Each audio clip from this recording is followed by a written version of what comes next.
Mendocino County, California. Boutique wineries, microbreweries, and champagne cellars in this county north of San Francisco. Soaring ancient redwoods in the Northern California mountains and the cool waters of the vast Pacific beckon you to visit. Have fun paddleboarding, kayaking the coast, sailing on the open waters, fishing in mountain streams, mountain biking on coastal and inland trails. This is Spotlight on Mendocino County.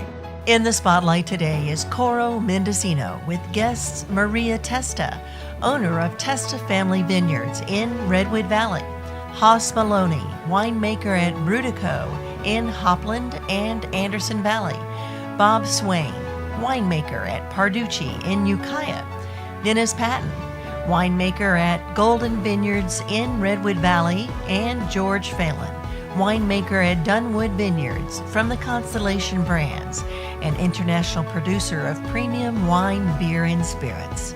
Moderated by John Cesano, syndicated wine columnist. Coro Mendocino. We're going to taste some wine today. We're going to ask some questions. You guys have all the answers, and the viewers are going to love it. Let's introduce each other to the viewers. I'm George Phalen from Dunnewood Vineyards here in Ukiah, making our Coro this year for Clos du Bois, our corporate sister. Cool. Maria at Testa Vineyards.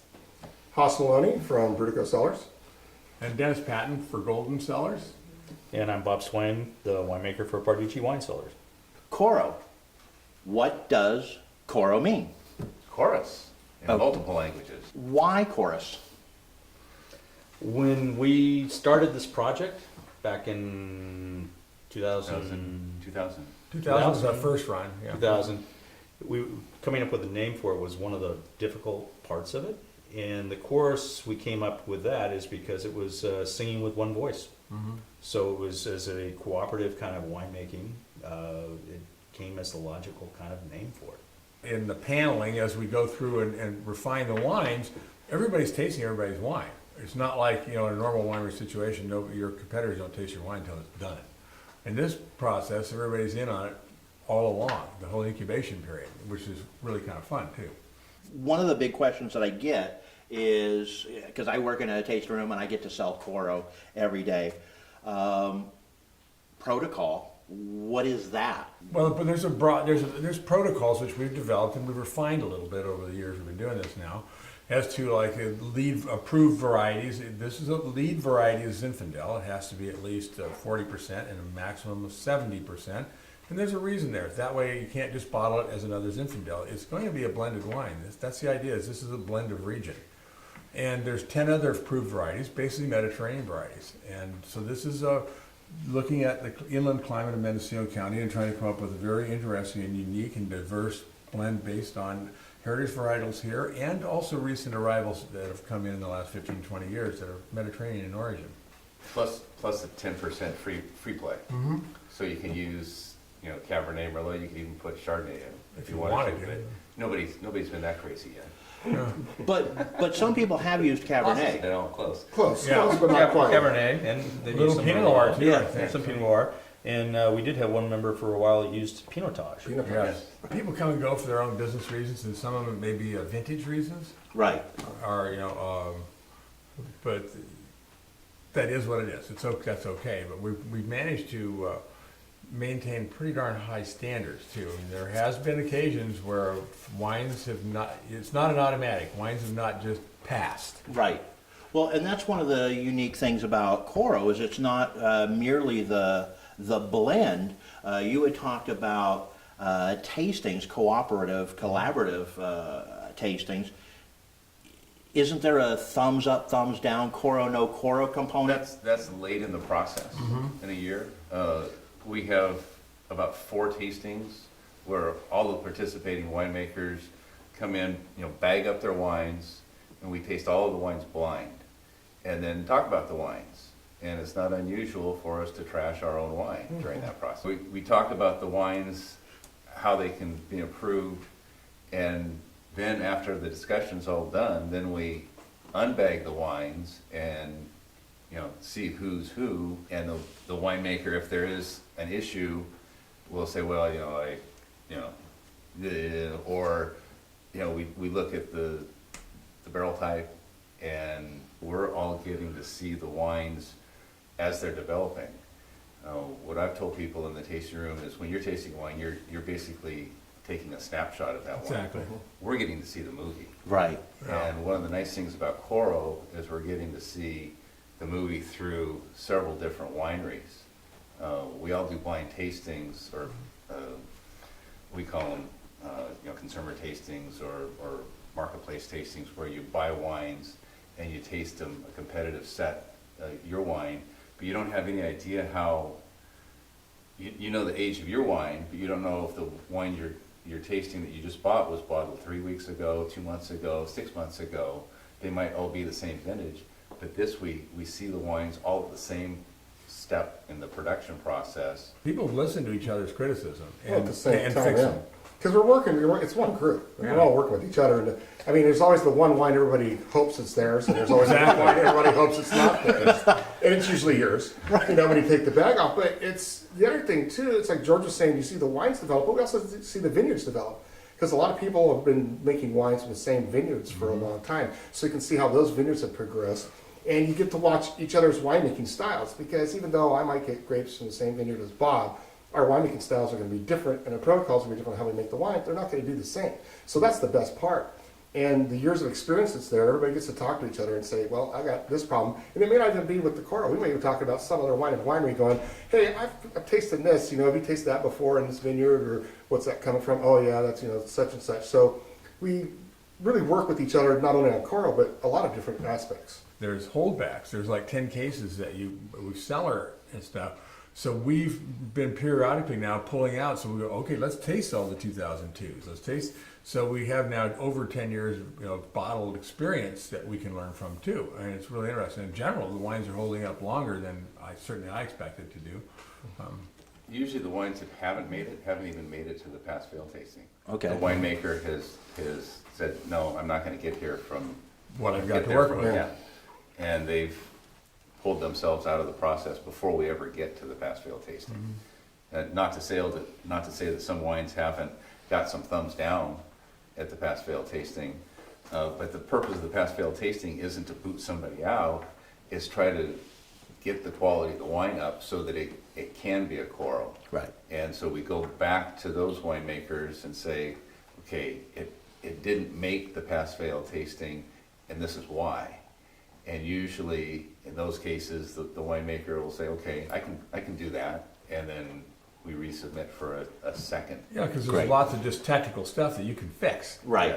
Yeah. So what we're trying to be is being exclusive and inclusive at the same time. Okay. Right. Exclusive in the fact of where the wines have to come from. They have to be in Mendocino, have to be made here, and the components that we're saying they come from. But inclusive in that anybody that has those characteristics can play in the game. Right. And we want them to play in the game, and we want them to win, not to fail. And even any Mendocino County winery, whether they grow the all-important Zinfandel or not, could make a Coro. They could buy Zinfandel and blend with the grapes that they grow if they don't grow Zin. That's right. So anyone could make a Coro. Yeah. The As long as production- they're a producer here in the Right. county. Right. The production protocols specifically allow for trading wines back and forth. So Right. It doesn't have to be, the wine doesn't have to be made and produced in that particular winery. You can get all your wine from other wineries in Mendocino County and just blend it together and still be a Coro. There's definitely been trades and inter-purchases, but it's usually one or two components that somebody is missing inside of their own cellar. Right. You guys have talked about the cooperative nature, the blind tastings, and moving wines better and better. Maria, you made your first wine, your first Coro this year. How was it as someone new to the program? Were these folks helpful in that cooperative, collaborative effort? Yes, in 2011, they invited me to join, and I bring my 375 in to the table, which was embarrassing because it should have been a 750. So my wine was going around in its bag as a 375, and obviously that was my wine, and it got picked on. And I'm a young winemaker, new winemaker, And I left, and I'm like, well, and I called my husband, and I was a little distraught, and he's like, that's the name of the game, and I'm like, yeah, I know, and went back again and bring cold wine, and that was a challenge, but the third time I went back, everyone tasted my wine and liked it, and we made it through the pass-fail, and I was very honored to be part of the group, for sure. So, yeah, they were very helpful, and want me to do well, and it's just been one of the best things about making wine is being part of the Coro program. You've also been working on your 2012, is that right? Yes. What's the biggest difference for you between the 2011 vintage and 2012 vintage? And that's kind of an open question for everyone. Is it like the other varietals that we've been tasting, Pinot, cool, so elegant, and 2012, warmer, bigger? Is that going to be a thing for Coro as well? Yeah, my 2012 just topped in the bottle and was spectacular. So made for Coro, I believe. So. Yeah, 2012 was an easy vintage, relatively speaking. There was no, it's a big vintage quantity-wise, but there was no adverse weather and stuff. And here in California, if you escape the frost in the spring and you don't get nailed by lots of rains and stuff in the fall, the midsection's usually pretty easy. It's not like Europe where they're getting 60% of their rain in the growing season and hail and everything else. So 2012 was very good. Actually, the wines in 2011, at the time, I was thinking, oh God, this isn't going to be that great a vintage. But the wines do have a lot of elegance and a lot of forward fruit, and they're fresh. And I did okay with a lot of 11s. They have different personalities, but it's not necessarily good bad. Depends on when you picked your grapes too. Yeah. Because some of the varieties that came in earlier were a little bit bigger, bolder. Some of the ones that are later, they didn't ripen maybe as big. It wasn't a big year, but that's the whole thing about Coro. That's the whole idea about blending and using these other varietals. Right. Is we keep them built up. And it's vintage. There is a vintage difference. You're always going to have that, but the 11s are still tasting really great. The last time we had them, and and be exciting to taste them at the release party. Yeah, for sure. There was a difference in 2010. One of the 10 Coros that were made was under 14% alcohol, so fairly rare in 2010. But in 2011, it was half the Coros were under 14. So 4 soup course Coros. Kind of unique for a vintage, more elegant. Would that be a fair description? It would be a fair description. Yeah. Yeah. I love that. That's, No, they are a little less alcoholic because the Zen component typically was lower alcohols than some other years.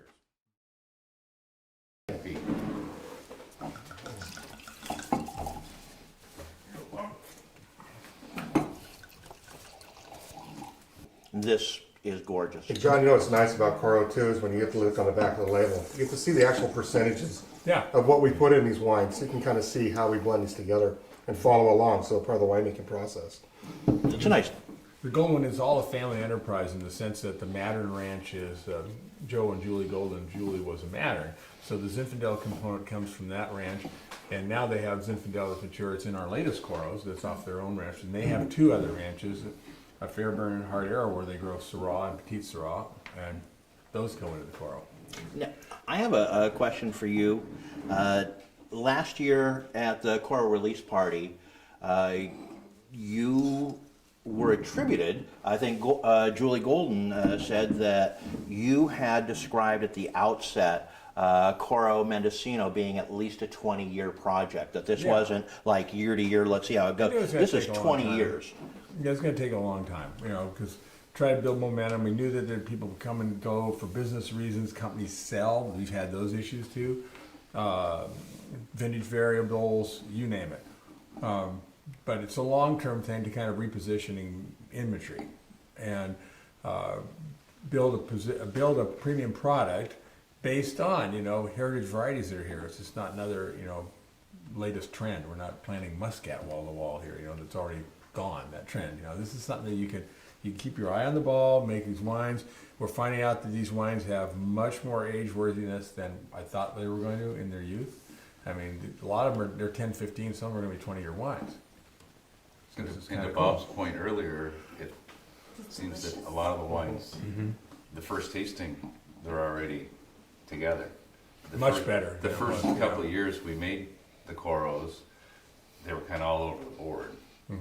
Well, people perhaps at the beginning were making Zin-esque wines based on their knowledge of what do you blend with Zin, as opposed to as we go on. You guys, I imagine, have a much richer database of what works spectacular when Zin isn't at 75 or above. And don't forget, a lot of people, myself included, have historically viewed, when you say it's Zin, I've had it on, in one Coro, as many as 6 different sites of Zin. So, you know, some of the wines can have 12, 14 wines in them. Right. What's nice on this is showing, it's been in the bottle for what, 5 years now? Yeah. Still is really youthful, but the tannins on this thing are just nice and integrated. Yeah. I mean, it's just, Yeah, well, smelling and tasting, you can It's- just tell it's still going forward. Yeah. It's still Oh, no, moving yeah, we're, ahead. yeah, this It's still got a long ways to go, so it's great. Someone who couldn't be here today, Martha Barra, whose winery, Coro of Mendocino, makes a Coro. While she couldn't join us, she sent me a note, and in it she said if she didn't have a tasting room, Coro would be nearly impossible to sell. a lot of sellers will be opening their own retail outlets. Okay. And that's the reason that we are now going to be labeling ours as Clos du Bois, so that we can sell it down at the tasting room at Clos du Bois. It's been difficult to get through all of the regulatory quagmire otherwise. Yeah. No, that's you get to make it, and you have a place that can sell it. That's Right. terrific. Do the Goldens have a backstock of wines? Are they going to Yes. release a Yeah, they do. variety of vintages at the tasting room? so the next one we're going to try is mine, from the 2009 vintage Parducci. And this is not a state, but it's close to it. One of the Zinfandel vineyards wasn't from here in it, but the rest of over half the Zin was, all the Petit Syrah, all the Syrah, and all the Grenache was off the vineyards here at the winery. Thank you. And Bob, a lot of those were the fairly recent replants, right? Except for the Zin is component was from late 70s, so 70s. we're talking 40 years. Uh-huh. But the other components were all planted, they're about 12-year-old vineyards at this point. Yeah, and this is learning curve stuff. These varieties all have been here before, so these are more modern vineyards where they're cleaned up and they're not full of virus and a lot of the mistakes of old. So I have a question. The protocol calls for 40 to 70% Zin. Yeah. And I know the end result of Coro isn't necessarily to make something taste like Zin. That's the idea, It's not its to, yeah. own thing. However, talking with Joel Peterson at Ravenswood, he talked about how little Zin it might take for something to be quite Zinny. And sometimes it's as little as 30, 35%. How Zinny can wines in Coro, from your experience, be at the lower percentages? Well, oh boy, that's a big question because it depends on the other components that are in the blend and how overpowering they are. Generally, you can tell there's Zin in there, Zin in origin, but as a varietal, I think a lot of times you second guess. Well, it's just like one of our old producers used to use Pinotage. That takes a different edge off it. Yeah. The Grenache in this gives it, it gives it that floral. little bit different floral Yeah, component. yeah. It takes it away, and there. it is. It's how you Very blend all the noticeable. different grapes together. You do know there's Zin in there. You're gonna we'll be tasting. Oh man, I can really taste that pepper from that Zin or that like that. But you'll also taste the Syrah or the Petit Syrah or Sangiovese or Barbera. So all these other varietals are pretty strong on their own also. So they kind of counteract that Zin-esque Right. flavor and profile. But they're there. And it is. It's one voice of all those grapes together, giving you that aroma and that profile. That's what blending is all about. Yeah. And this 09, this is still tasting really young. Yeah, it is. Vibrant. It's like So the tannins are still tight and present. Yeah. Very good. 09 is going to be one of those vintages that a lot of those wines may go 20 years for sure. Yeah. That's sort of the sleeper one. People all talk about 7. And 9 is until 9, until you came back and tasted it, a lot of folks didn't give it as much credit. A lot of people are talking about how cellarable 9 is, what a great vintage it is. This one, I don't think it's going to hit its peak for another 5 to 7 years. Oh, I don't think so either. So, I mean, it's really drinkable now, but I mean, it's still, it will be more evolved. More seamless. Yeah.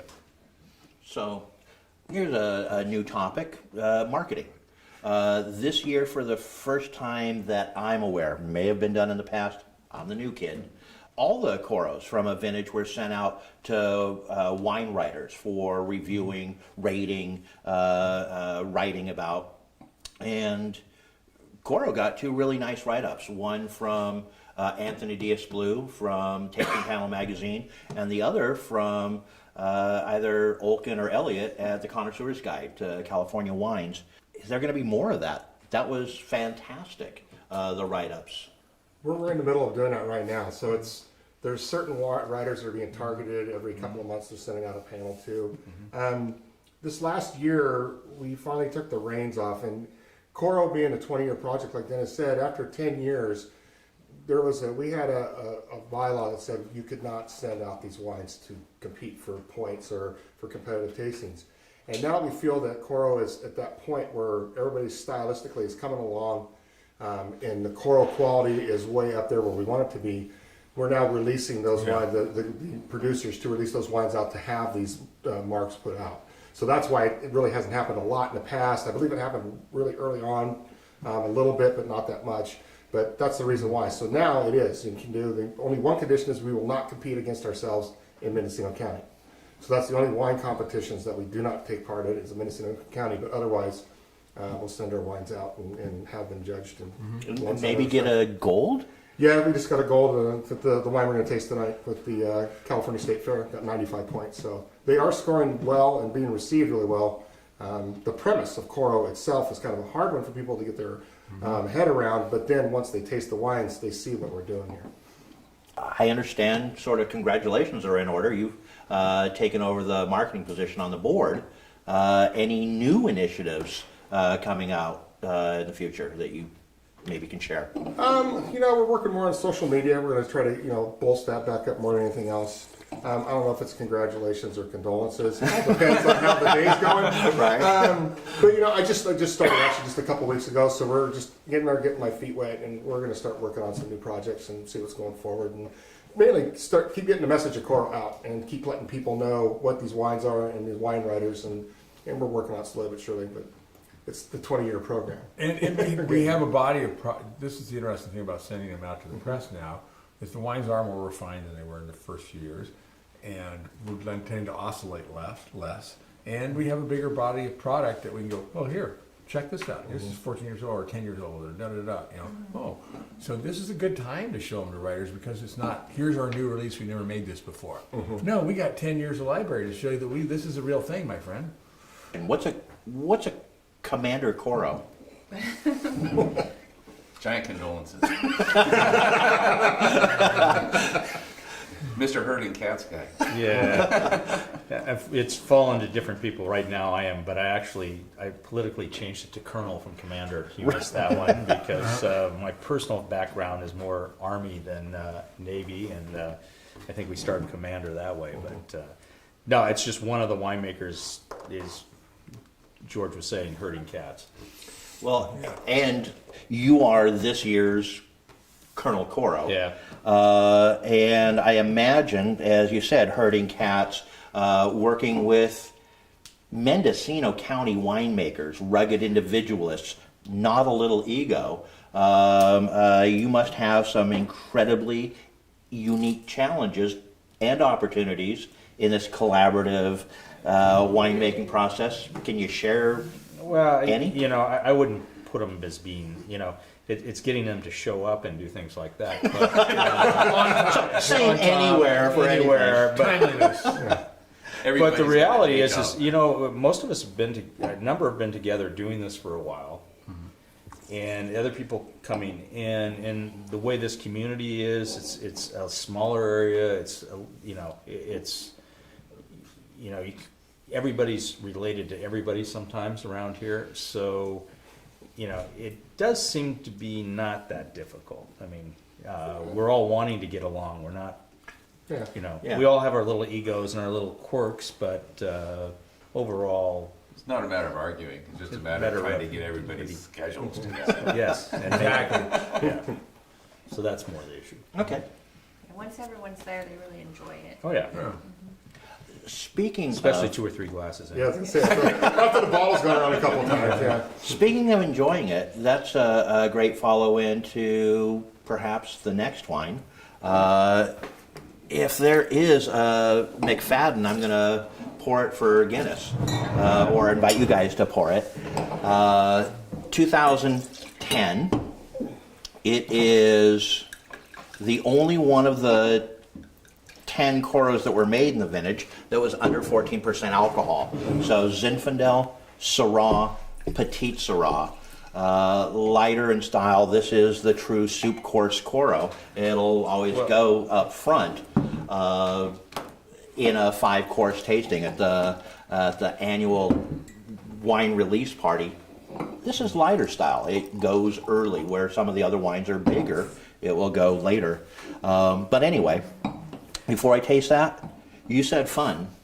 Guinness described Coro Mendocino as the most fun thing he does as a grape grower, as a winemaker. Describe this as fun. You just did as well. Sitting around the table, I'm always, tasting the wine, and then I'm always looking and seeing how everyone else is reacting to each wine. And I was watching Guinness, and he was doing the same thing. And afterward, that same day, he said, I want to just, say that having everyone here at this table has been just, it's always just so, and he was searching for a word, and I said, heartwarming, and he said, yes, heartwarming it is, because everyone's, wanting everyone else to succeed, and Exactly. yes, I left there with maybe a little criticism, but it's what you need, you learn from that. So it's good.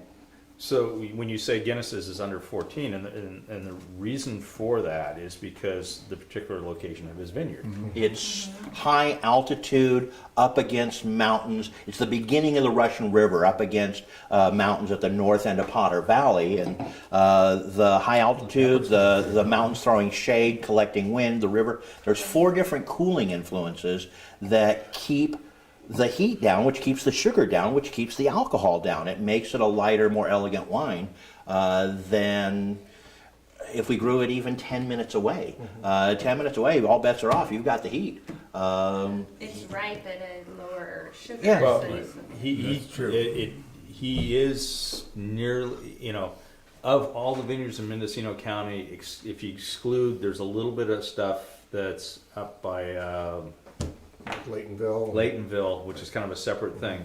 He is like the this block is like the farthest north vineyard.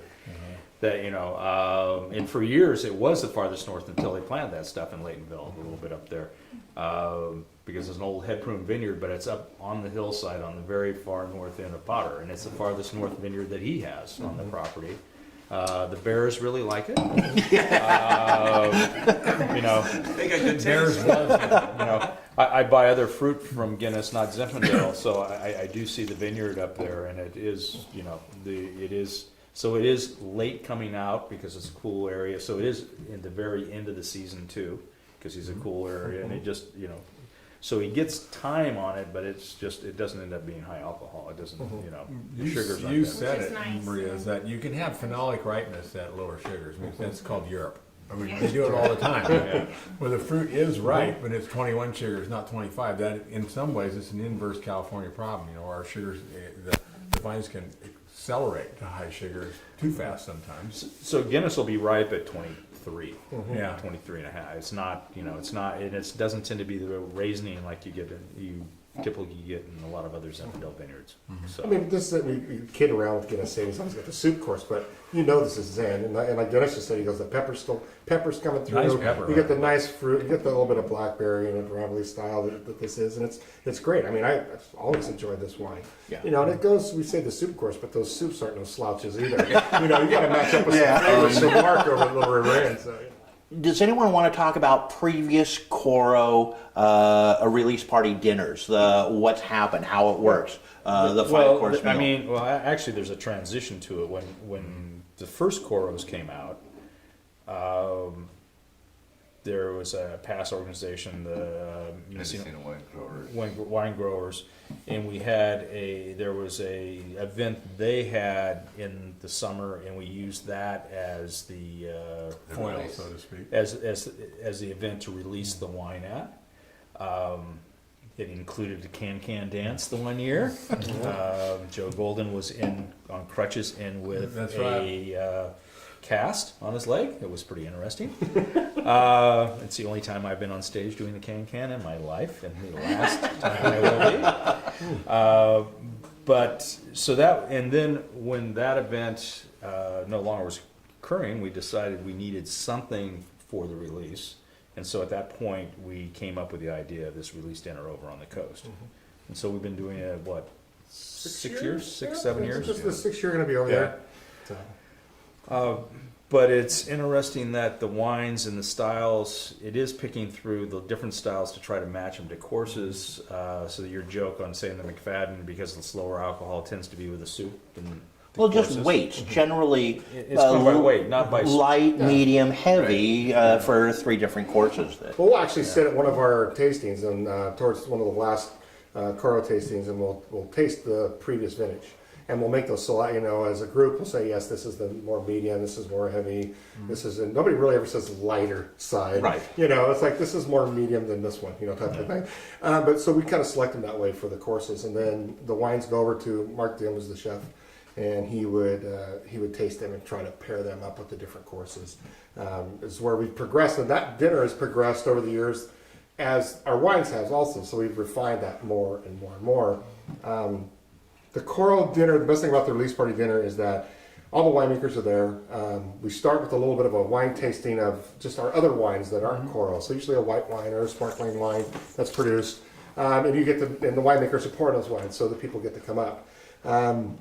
And then you get to meet us all there, and then during the dinner, each winemaker will get up when his wine's being poured and talk about his wine and a little bit more about the Coro experience. So that's great. And the best part about the Coro dinner is you get to go home with all the Coros.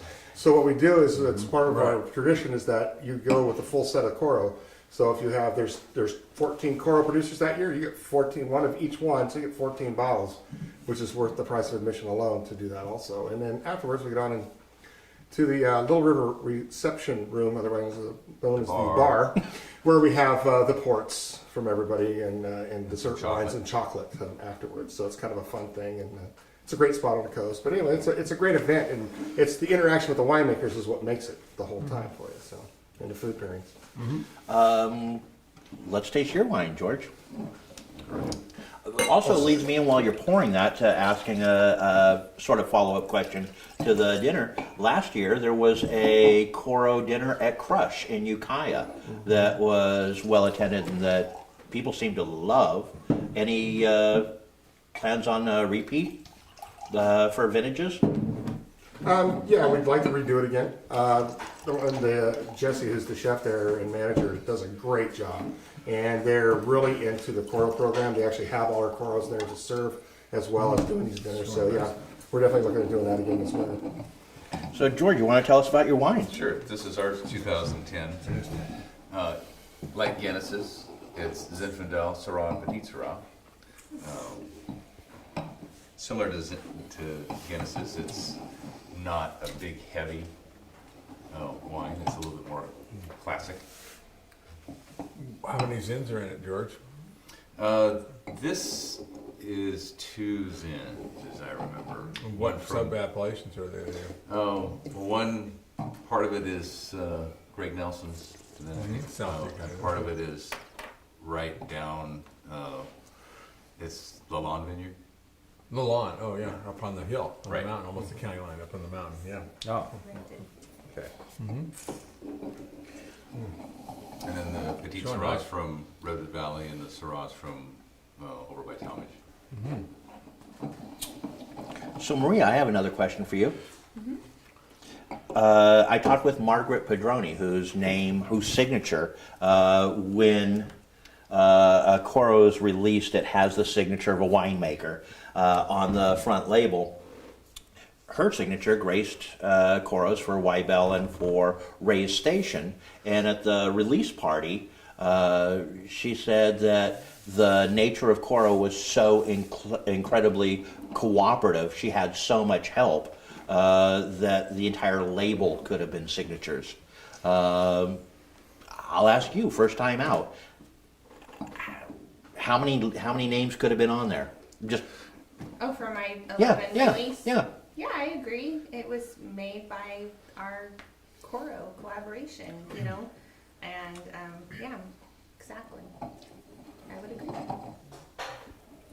But Maria, you punched down all your I was tanks. gonna say. You did them all by I hand actually Did you? have the Coro Vineyard in Yeah. Calpella because Yeah. I have every variety, and I Right. could move my truck up one avenue and get them all. You know, it's the way it's planted. You know, the black grapes, white grapes. So You are pretty well planted at Coro. we are planted for Coro. Yeah, Yeah.